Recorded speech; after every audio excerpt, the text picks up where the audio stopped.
Revel fam. Yo, thank you, DJO. Send the vibes right. Got me feeling good. I'm over here. I'm like, wait, I gotta push the desk down and dance a little bit. Anyways, this is On the Revel. Real talk, dope people. This May, we're featuring marijuana mamas celebrating the moms who build this industry. This week, we have Jamela Zarha Williams.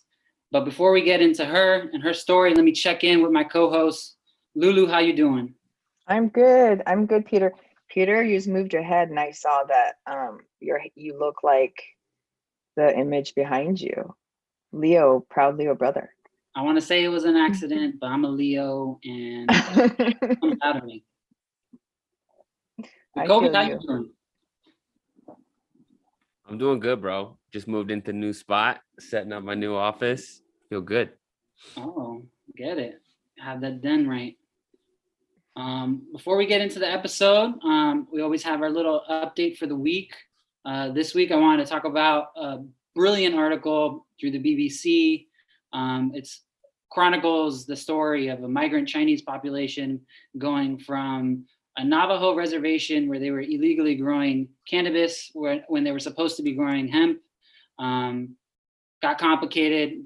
A lot of protests happened. COVID happened. Got really complicated.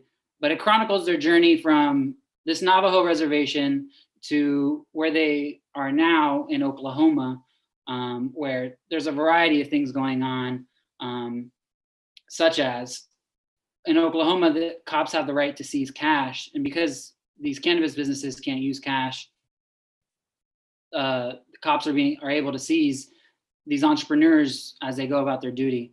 It's a really interesting article. I highly recommend you guys check it out.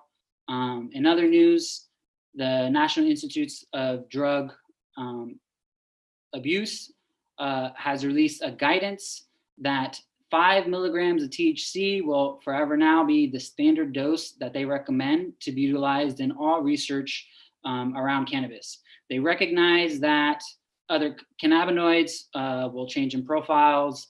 They recognize that other terpenes and other molecules will be a part of that mixture, but they're hoping that individuals and researchers will standardize whatever formulation they use to this 5 milligrams of THC in hopes of making research across groups and across studies more comparable. Well, what do you guys think about that? I mean, I think 5 is a bit low. I'm from Colorado. I think 10 became like the standard dose in this single state. I believe California is much the same because like 4 years ago, you could go buy just 100, 200, 500 milligrams, which is just dangerous.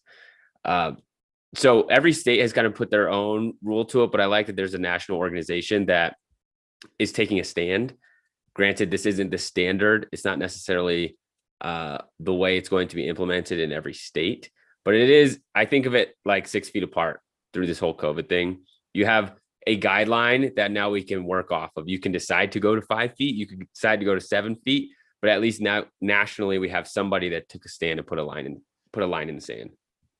And, I agree with Jacoby. I think it's going to be some type of baseline for, research to be done. However, I also feel like there should be some standardization of testing, because I know for a fact that a 5 milligram like gummy that I have or an edible in California hits me so much stronger than a 5 milligram from Washington State or even Colorado.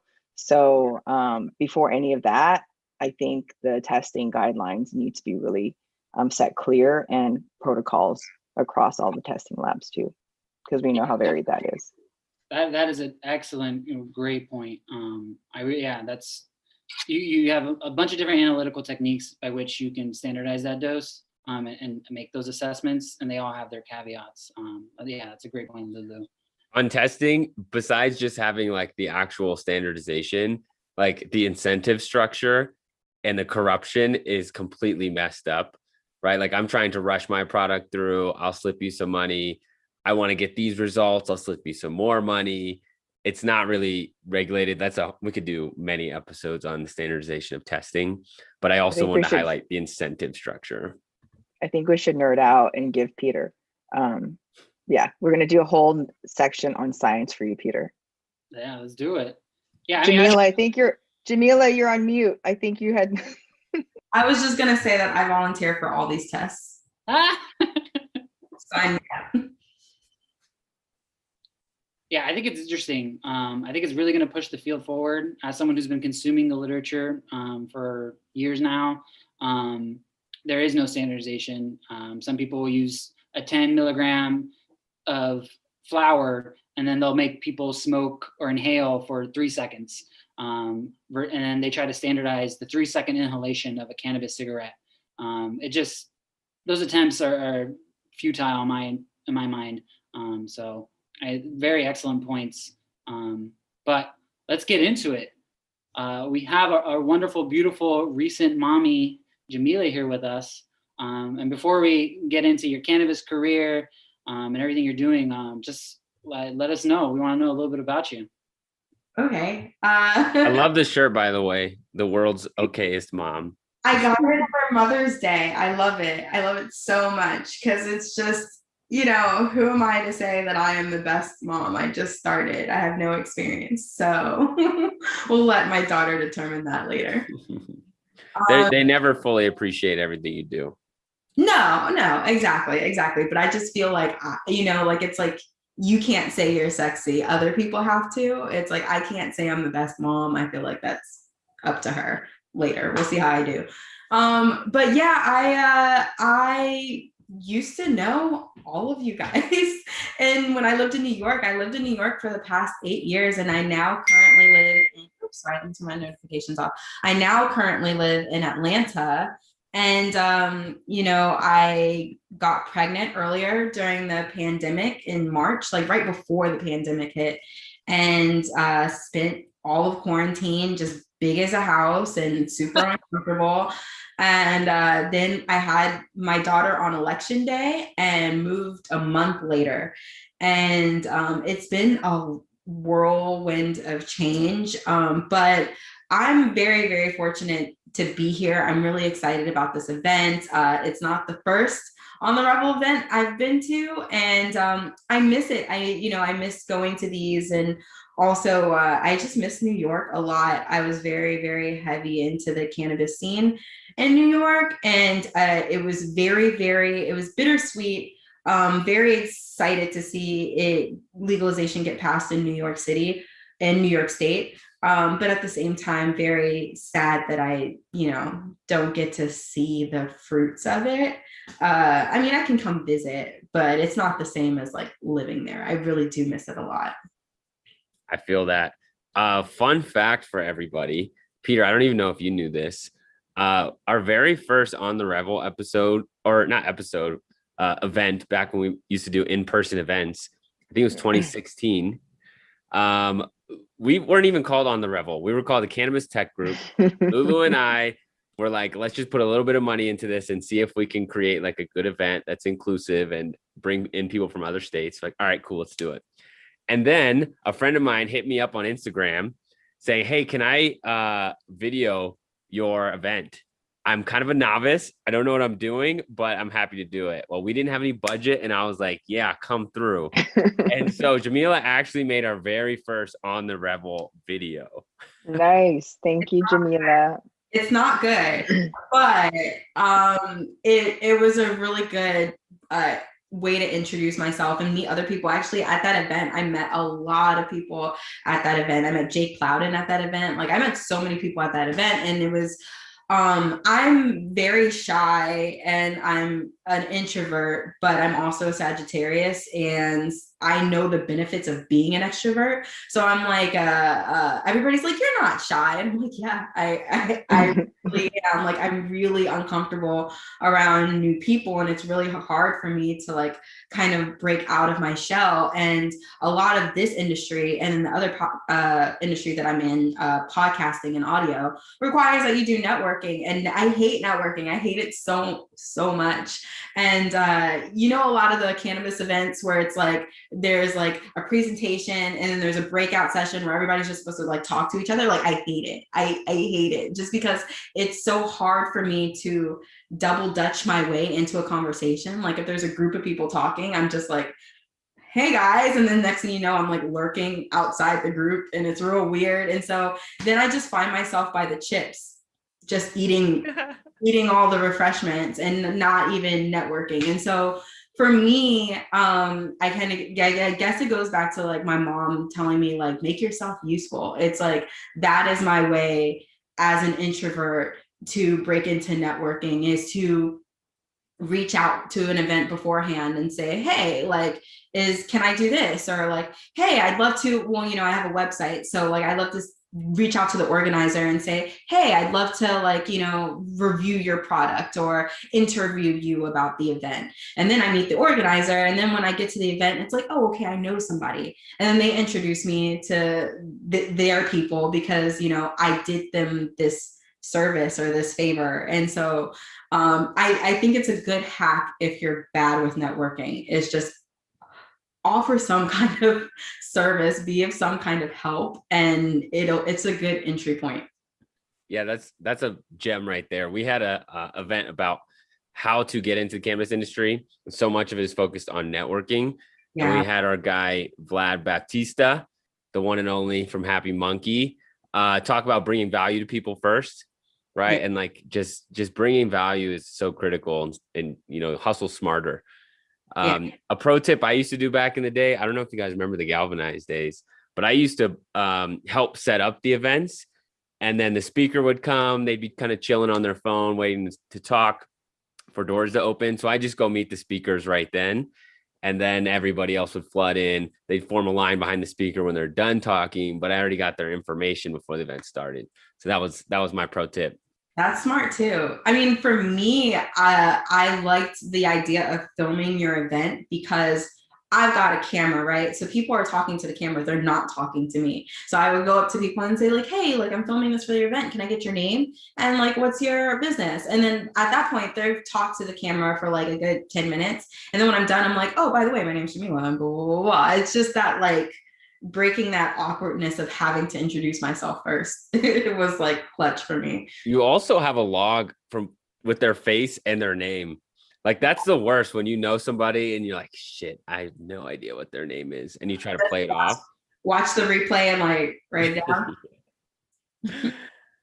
down. Cool. Love it. We miss you in New York. I mean, our whole community isn't quite the same without the in-person events, but we got some things up our sleeves for the summer, hoping we can make it happen.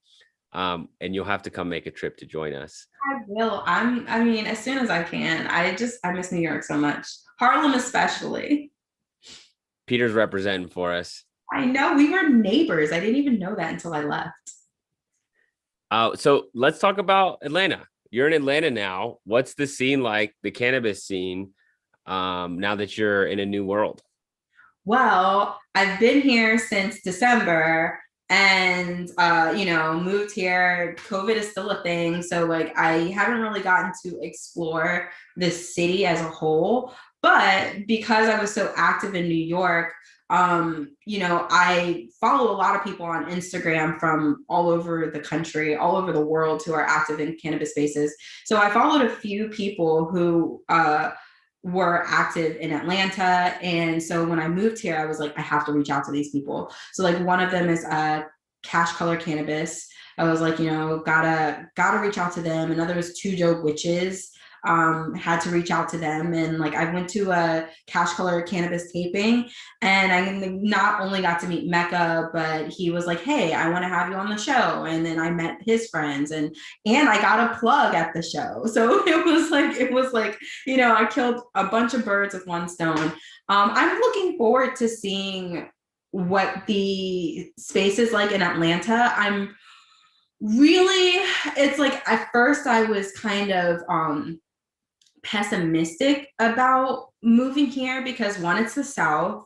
We have a Republican governor, and I think the priority right now is not cannabis legalization. The priority right now is voter like suppression and just having the right to vote freely and having access to voting is like huge priority here. But I am inspired. I'm originally from Washington, D.C., and I went to college in Richmond, Virginia. And I never thought Virginia would legalize anything really. And, they have a Democratic governor, Governor Northam, I think, and they just, passed some legalization legislation, which is great. And it gives me hope that that other Southern states will follow suit. Well, if history is any indicator, after you leave a state, it will likely legalize. I know. Well, I said that I would give, I think my husband and I are on the same page where we're like, we'll give Atlanta 10 years. Because I lived in New York City for 8 years. My husband actually lived in New York City for 16 years. But we were like, let's just give Atlanta 10 years, 10 good years. And then we'll be on to the next place. Wow, you're talking to a guy that has lived in 5 different homes since the pandemic started. So I'm on the complete opposite wavelength. Yeah. Well, we're in different circumstances. I am not a mother, obviously, and I don't have a child. So let's switch over to our next segment, understanding the journey to becoming an anti-Canna-Mom. I'll actually call you that. And you can tell me if you agree or not. Okay. There's a lot of moms that are super out there. They're like the loudest about cannabis and being a mother. And then there's some that take different approaches. And I think your approach was interesting. I think you're a super loud cannabis enthusiast, activist in Harlem. And then some things changed when you went to Atlanta, and your kind of like loudness, your interest in speaking about the plant seemed to slow down. And I want to understand, like, talk me through this journey, like from pregnancy, how you thought about cannabis, how you thought about your activism and talking about things. Yeah, let's get started.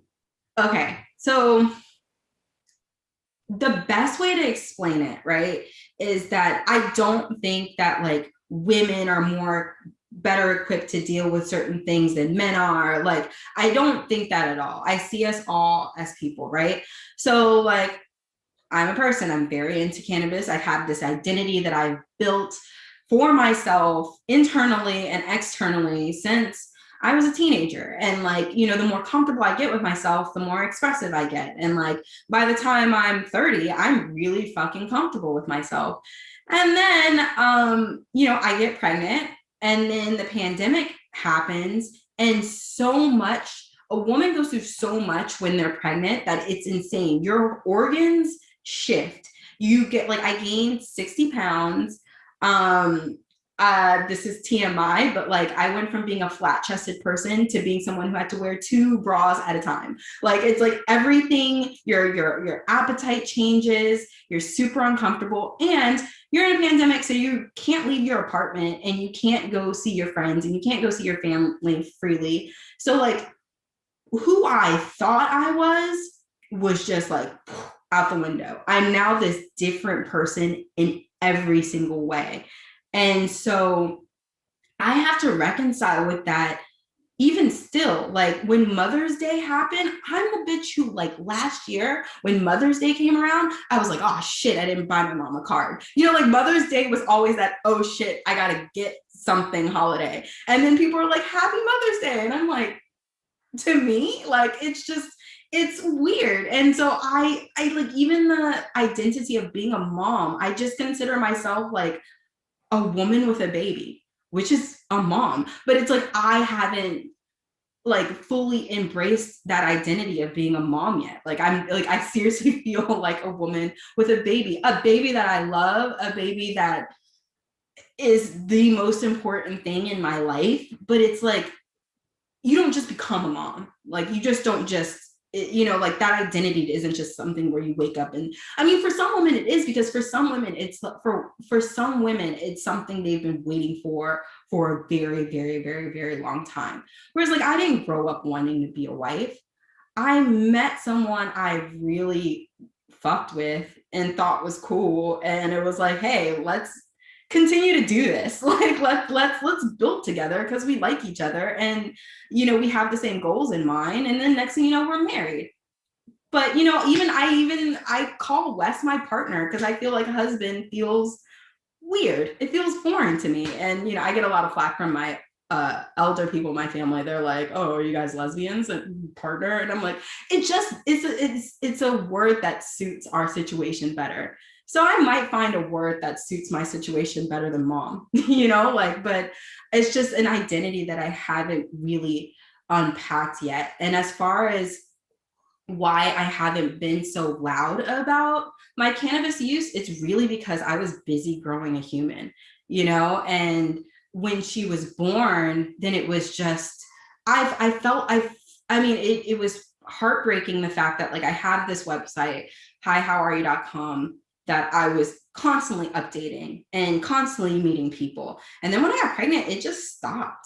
And I had no time to update the website. I think the funniest thing is like I have 3 new articles on the site, but before that I posted recently. But before that, the last article that I wrote was about Ari Lennox's new album, which came out in May 2019. Like that's how it came out in November 2019, but like that was the last time that I updated my website. So I just really, you know, life just took over, and I really didn't have the ability to be as loud or even focus on the cannabis space like I wanted to. But then when she was born, I was following women who are Canna-Moms and loud and proud about it. And I'm looking at them and I'm like in awe of them, because this is why I say I'm not anti-Canna-Moms. I actually think being a Canna-Mom is like the best thing. We need more women to come out and say like, I used during my pregnancy and it curbed my nausea. And to say like, you know, the stress that I have, the postpartum depression that I have, I use that and it curbed, you know, I use CBD, I use this, and it made me feel better. It just made me, you know, calmed my anxiety and gave me an appetite when I didn't have one. And, you know, we need more women to say that. My thing is just that, like, I was this person who would smoke on camera. I would smoke in front of your grandma. Like, I didn't care. But once I had my baby, I became so protective of her, and she became my first priority. And I would do anything to protect her. And when it came to smoking while pregnant or smoking while breastfeeding, as a Black woman, I just did not feel like that was something that I could do. Because when you are pregnant, you go to the OBGYN, and the first thing they have you do is take a urine test. Now, the urine test does tell you abnormalities in, you know, your uterus and your baby, you know, like it does test for things like that. But like, what if it had THC in it and they wanted to turn it over to the state and I get my baby taken away from me? You know, like Black women are disproportionately targeted for things like that. And I don't mess with CPS. Like, I do not mess with Child Protective Services. And that would be like worst case scenario. And I didn't even want to touch it. And recently, I think it was like 2 weeks ago, before that, I kind of weaned my baby off of breast milk. And now she's eating solids and formula. And I was like, I think I feel comfortable enough to smoke again. Like, you know, I feel secure in the fact that like me and her, she's not really getting any of her nutrients from me. And I'm in my house, like I just feel comfortable smoking again. And I did, and it was great. My lungs, let me tell you, like were not ready. They were not ready for smoking again, but I felt great. I felt the best I had felt in a long time. I loved it. And I'm still not, it just feels like incrimination. It feels like incrimination to have a child and people know that I have a child, but then also be like, you know, I smoke weed too. You know, it doesn't feel safe. I think it's super interesting to bring out your identity, which also is your race to a part. Your identity probably makes you way less secure about consumption than a lot of the white Canna-Moms I see on TikTok and Instagram. Yeah. And it's another example of a privilege that's often overlooked, right? Like it is a privilege to even be able to consider consuming while you're pregnant, where you're basically saying for you, especially being in Atlanta, even if you wanted to, that's not even worth the risk. The risks are so high.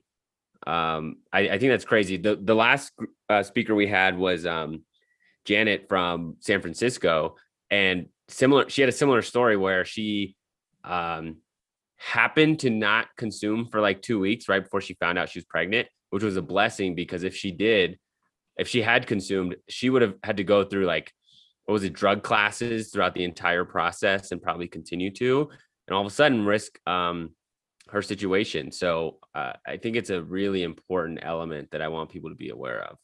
Yeah, it's really really scary, just the thought of it. But then also another experience that I have had is I have friends that are mom, I have white friends that are moms, and I think to a degree a lot of moms get this, where it's like you just have people who are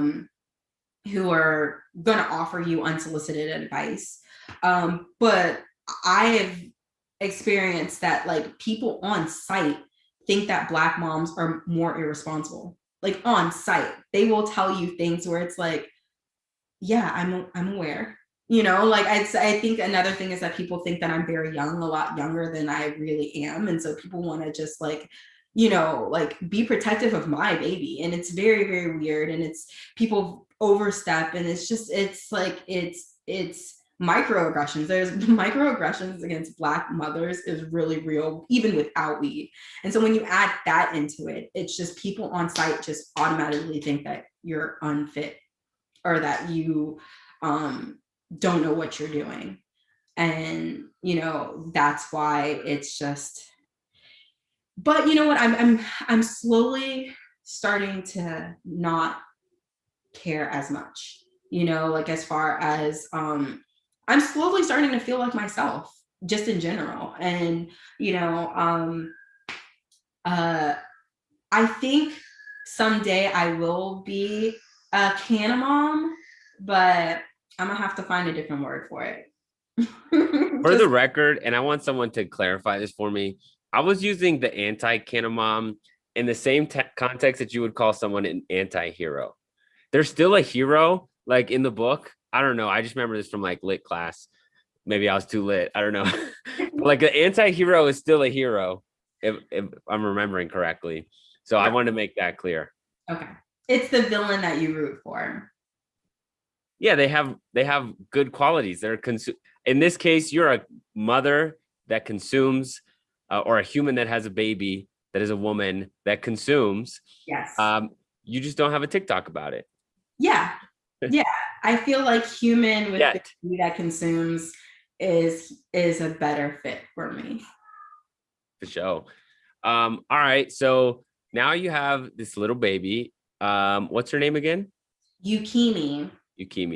Yes. Dope. Fire. And you're kind of going through this next journey of reintroducing yourself back into the marijuana world. And I say that as a consumer, obviously, which you just talked about, still got those baby lungs that work on that. Yeah. And then but also like back into your blog world, right? Back into your kind of cannabis career, if you will. So talk to me about like how you see things have changed, or what you see for the future of like now coming back into the game. Yeah, I mean, well, my blog website was such a labor of love. I mean, I started it because I was working in television news. I was working at CBS News, and then I jumped over to MSNBC, and just doing hard news journalism was just, I hated it. And then I saw, Black senior news producers who were like 30 years in the game and they've like ahead, like at the top, and they hated their job too. Like they just weren't happy or joyful, and it was really stressful environment. And I love music, I love, you know, weed, I love food, I love TV, and so I wanted to like write about those things or like make videos about those things. And like if you're in media, it's like, where can I write about those things, where can I, you know? And it was like, oh, BuzzFeed or Now This, or, you know, like the really cool digital sites, Complex, Genius. And I applied to all those places and sent them pitches, and crickets, didn't hear anything back. And it was really frustrating because it was like, I really would love to work for one of these places. And if they just give me a chance, then they could really like, you know, I thought that I was making content that other people weren't making. And so because these people weren't hiring me, everything pointed towards like, make your own website and do it yourself. And so if I had to describe hihowareyou.com, I would describe it as like, it's not aspirational. It's not informative. You're not going to learn anything from it. It's nothing to aspire to. I mean, it really is for stoners. It really is for people who like smoking weed. And it's, you know, cannabis culture is the center of it, but you're not like, I'm not going to have articles like, you know, 10 ways to use CBD. Like for like, I come from the viewpoint that you already know 10 ways to use CBD, or like you already know the difference between a sativa and an indica and a hybrid. Like my website comes from that understanding that you're pretty informed on that level. And there's a lot of websites that are informative. Like I love Esther Hayes. I love, you know, Can-Inclusive. Like there's a bunch of websites that do have great information, and I implore people to go check those out. But like my top 3 performing articles are how to not look high, the top 10 reasons it's okay to lie on your resume, and then the best full YouTube the best full YouTube concerts to watch while you're high. Like those are my top 3 performing articles. And I hope that people read it and they laugh and they find it funny and they find it entertaining more than anything. And but to write stuff like that, you really have to be in a good headspace. And I'm just now feeling like I'm in that space. And, you know, I'm writing an article on Master P has a line of ramen noodles, and I'm trying them out. So I have Master P's noodles, I have E40's ramen noodles, and then I have Boosie's Louisiana ramen. Are these wrap snacks? Yes, Wrap Snacks has a line of, but I think it's a partnership with Master P, but Wrap Snacks has a line of ramen noodles, and I'm trying all of them, and I'm writing an article about it. You know, like real highbrow, intelligent content. Yo, I'm with it. I love wrap snacks. Yeah. Conceptually. Yeah. The honey barbecue little Romeo chips were like so good. I also want to actually, I have a question for you, but I realized I missed something that was extremely important to me. You said some of the stereotypes of being like a Black woman and some people underestimating your capabilities as a mother. And I missed a golden opportunity. I'm really just doing this for the clip later, but we know some really dope Black moms that do things that we could not even imagine doing. And if the cannabis industry does not have execs that are these Black moms, I'm not interested. Just off the top, we got like Gia, right, from Women Grow. We got Tanya, also from Women Grow. Our girl Saki joined an episode like 2 months ago when we had a scheduling conflict. She's yelling at kids to do homework, making dinner, and like doing our show. Yeah. So like Noir is pregnant, and I'm really excited. Who is that? Cannabis Noir. Yeah, I believe she's pregnant, and I'm really excited, you know, to see her mom and kill it. Black women for the win in cannabis. The future. Absolutely. All right. I just had to say that because that was just a missed opportunity. I'm learning. And on that note, we don't have experienced podcast producer, maybe that's why we're not as good here. I want to understand the parallels between your podcasting career and cannabis, because I thought the way that you came up in podcasting was actually pretty interesting, right? Like you've heard the saying, like man plans and God laughs. It was not the way that you saw it going. Yeah, I mean, I say that the parallel between both of them is just not really, like you can have an idea of where you want to go, but just learning to kind of like see that idea, make step towards it, but ultimately like let life happen. Like you don't have to necessarily feel, and I know like social media like makes us think that we're supposed to be at a certain place at a certain time, and like I'm not there yet, and like I just started my, you know, cannabis brand and it's, you know, growing too slow. And it's like, I just say like, this is such a religious thing to say, and I'm not really a religious person, but like let go and let God, you know, like, and that really was something that happened to me in the cannabis industry and in the podcast industry. So like I said, I started out working at CBS and then MSNBC.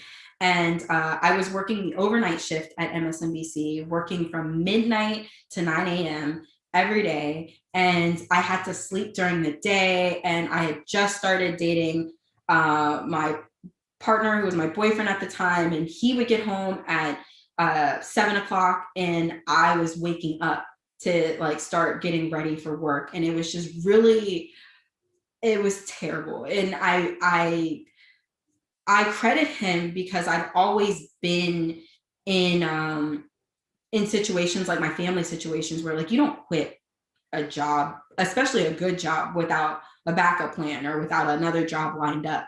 But it was like I was running myself ragged, and he said, "Why don't you just quit?" And I was just like, "I can't quit. I don't have anything lined up." And he was just like, "But you'll find something." And I was like, this is a guy I'm dating, and he has that kind of confidence in me that I'm like, I can't just quit a job. And he was like, "Listen, you know, you'll find something." And, you know, we were living together at the time. And so I quit, and I ended up working at a sushi restaurant for like 4 months. And that was the longest 4 months of my life, because, you know, when you're anytime you're going through it in your mind, it's easy to think like, this is it. This is how the rest of my life is going to be. Like when you're going through something, it feels like forever. But then I look back and I'm like, oh, that was 4 months. But I worked at the sushi restaurant for 4 months. And while I was there, like the 4th month, I got this job offer to work at SiriusXM as a producer. And they didn't care whether you had any audio experience or not. They just wanted someone who had experience creating content, and someone that was, you know, smart and could figure it out. And I immediately was just like, why would I work at SiriusXM? No one has SiriusXM except for people who just bought brand new cars. And even then, once their 6-month subscription runs out, they don't renew it. And plus, it's stupid to work at SiriusXM when you have like, people have Apple and they have Spotify. Why are they going to pay for like subscriptions to satellite radio? Like it just did not make any sense to me. But at the same time, I was working at a sushi restaurant. So like I didn't have a lot of room to say no. So I was like, I'll take the job, but I won't stay in it long, because if I stay in satellite radio for more than 2 years, the TV and video industry is going to take off, and I'm not going to have the skills. I'm not going to be able to keep up with the skills. You know, like try applying the BuzzFeed when you've worked at SiriusXM for 2 years. So I was like, I'm just going to do this for a hot second until I can find another video job. And then while I was at SiriusXM, podcasting started to take off. Like it really started to take off. And like Serial was a thing, and like all these different shows, and it became more of like a buzzword than like something that people do in their basement. And I left SiriusXM in 2017 and immediately started getting offers from businesses who were looking to get into podcasting and weren't ready to hire me full time, but just wanted to know things like, how do I start a podcast? And like, how do I format a show? And what kind of equipment should I get? And because I did that consulting, I consulted with a lot of businesses. I consulted with Harlem Business Alliance, Girls Who Code, Anchor FM before they got acquired by Spotify, Alliant Authentic, which is a talent agency that represents a lot of comedians. So like at one point I had a meeting with Fran Drescher because she was interested in starting a podcast. And it was just like, the consulting thing, I was still broke as shit because it wasn't like I had no benefits. They were just paying me one-off like things, and it really wasn't a lot of money. And like there were large gaps in between when I was working with these people.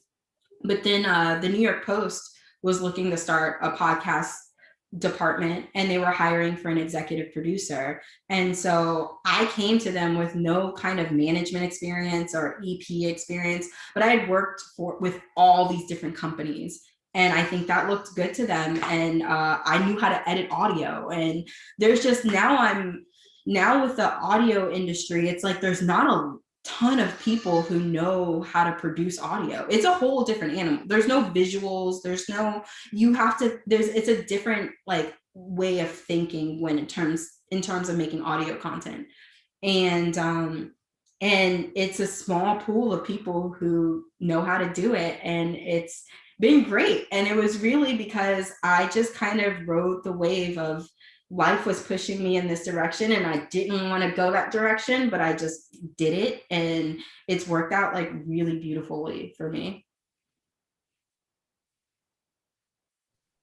I love it. Almost every person we've had on this show, oftentimes in cannabis career paths, but just normally have a story similar to that, where you just kind of go with the flow. You just show up. That was the saying from last week, just show up. And be a part of it, and you kind of see what happens from there.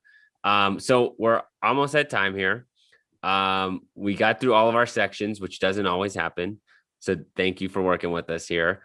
But before we wrap, I want to know, what is a way that other people can help support you over the next year or two with whatever you got going on? It could be cannabis, it could be mommyhood, it could be podcasting. How can our audience and our people support you? I guess just say hello. I mean, that's the first start, like with like how we said in the beginning, like me reaching out to you and being like, hey, can I film your thing? Just come say hi to me. One, because like, you know, I'm in Atlanta, I'm in this new state where like I don't know anyone, like I don't have any family or friends here. Two, I'm with a baby all the time. Like I crave adult conversations. And three, like, you know, I would love to, you know, as I meet people, like I love to bring them into the fold. I'd love to, you know, as I meet people, I'd love to like interview them for the website, or, you know, like right before I left New York, I started this video series called Chronic Thoughts, and I interviewed by Zine Queen, and you know, I really enjoyed that, and it turned out really good, and I'd love to start doing that again. So like I'm gonna need some like guests for Chronic Thoughts, and like, you know, now I can. Back then it was like I had to interview people who could come to Harlem and could come, you know, to like my studio, but like now I can do a Chronic Thoughts episode with someone in like, you know, Amsterdam or anywhere, you know, it's just great. And so I would say, if you like to support me and what I do, just like come say hi. Just say hi, how are you? Yes, just Fire say domain. Domain. By the way, it's just so people are aware, it's spelled HIGH howareyou.com. Yeah, that's fire. The fact that you got that, I feel like people have said that many times, but you got the domain. Yeah, right. I feel like I want to trademark it, but then sometimes I feel like people trademark things and I feel like it's an asshole thing to do. Like, because then it's like, oh, I want coins every time you like put hi, how are you on a shirt. And it's like, it's such a, I don't, you know, like, girl, get your money. Get your money. Get your money. You got a baby. You gotta, do it. Okay. All right, cool. I have your blessing. We'll do a collab shirt. Yes. Oh, yes. I love it. All right, cool. Well, Jamela, we really appreciate you. we know that time is very limited when you are a new mom. So thank you for joining us. Thank you for everybody. Yeah, absolutely. Shout out to the people in Zoom. Shout out to people on YouTube. We did a trial streaming on Facebook and Twitch today. So we'll see how that went. But yeah, man, we appreciate all of you guys. Next week, we are talking to, I forget now. Susan Soares. She's she's the author of What's Growing in Grandma's Garden, a book about how to talk to children about cannabis. Oh, I love it. Yeah. So, and she has a couple other activist organizations called CARE, and also another kind of